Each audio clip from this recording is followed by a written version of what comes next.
Menanggapi aksi demo 21 April, Fadlizon, suara mahasiswa itu murni, jangan disusupi. Sampaikan pendapat itu dijamin oleh konstitusi. Hak untuk berdemonstrasi juga dijamin oleh konstitusi. Tapi kita juga tidak ingin ada pelanggaran-pelanggaran hukum, tidak ingin ada hal-hal yang bersifat destruktif dan lain-lain. Gitu. Harus terukur lah, makanya pernyataan-pernyataan tersebut harus diukur. Jangan langsung belum apa-apa kayak makar dan sebagainya. Ini kan kita di zaman yang sudah berubah. Ya kadang-kadang kalau orang punya keyakinan dan mereka turun dengan keyakinan itu nggak bisa ditakut-takuti, malah orang nanti semakin radikal. Kami selaku pimpinan DPR berdua dengan Pak Rahmat Gobel barusan menerima aspirasi tersebut dan kami ada beberapa hal yang kami diskusikan dengan kawan-kawan untuk kemudian masukan kami di DPR untuk kemudian kita share ke teman-teman dan juga tentunya kepada pemerintah. Sejumlah mahasiswa dan elemen lain melakukan unjuk rasa di komplek gedung DPR RI Jakarta. Aksi lanjutan. Nggak tahu nih, para mahasiswa sudah dijelaskan bahwa tidak akan ada penundaan pemilu, ya masih ngeyel, masih aksi lagi, demo lagi. Apa yang kalian minta itu?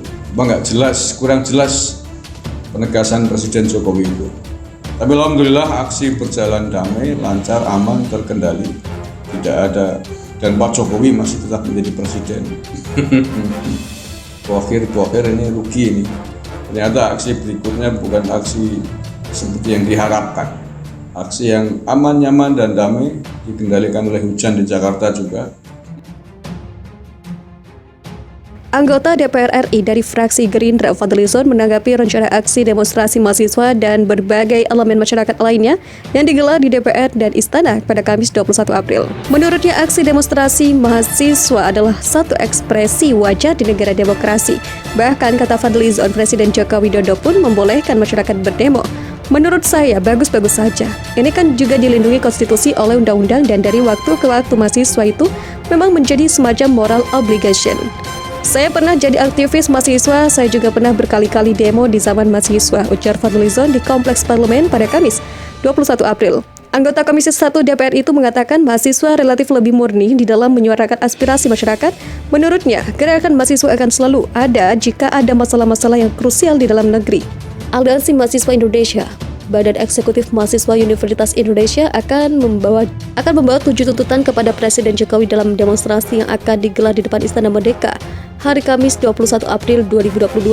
Koordinator Departemen Sosial dan Politik BEM UI, Melkisedek Wang, mengatakan ketujuh tuntutan diantaranya adalah mendesak Jokowi menolak wacana perpanjangan masa jabatannya, turunkan harga bahan pokok, dan pengusutan penyerangan terhadap warga sipil. Aksi kira-kira akan dimulai pukul 11.00 atau 12.00 di depan Istana Merdeka, kata Mel kisah dihubungi pada Rabu 20 April 2022. Sebelumnya, Aliansi Mahasiswa Indonesia juga menuntut Presiden Jokowi mengeluarkan pernyataan resmi menolak tegas penundaan pemilu, mendukung pemilu 2024 dan menolak perpanjangan masa jabatan. Jokowi sebelumnya sudah menyatakan meminta para anak buahnya untuk berhenti menyuarakan soal penundaan pemilu, namun tak pernah secara tegas menyatakan menolak wacana perpanjangan masa jabatan presiden. Tuntutan tersebut tak jauh berbeda dari apa yang mahasiswa suarakan pada demo 11 April lalu. Selain soal pemilu, mahasiswa juga mengajukan tuntutan seperti menunda pemindahan ibu kota negara IKN Nusantara. Melki menambahkan mereka akan berupaya agar demonstrasi kali ini berjalan lancar dan tertib. Kami akan melakukan berbagai upaya untuk dapat bersuara dengan aman dan sekeras-kerasnya hingga semua tuntutan tuntas terlaksana, ujar Melki saat dihubungi Tempo pada Rabu 20 April 2022. Ketua BEM UI Bayu Satria Utomo mengatakan demo hari ini akan diikuti mahasiswa dari sekitar 100 mahasiswa. Dia menyatakan banyak kampus lain yang tergabung di Aliansi Mahasiswa Indonesia akan ikut turun ke jalan. Selain di depan Istana Merdeka, mahasiswa juga disebut akan melakukan demonstrasi di depan Kompleks DPR RI. Polisi akan melakukan rekayasa lalu lintas dengan menutup sejumlah jalan di lokasi demonstrasi sejak pagi ini. Demo 21 April berjalan damai. Polda Metro Jaya terima kasih mahasiswa.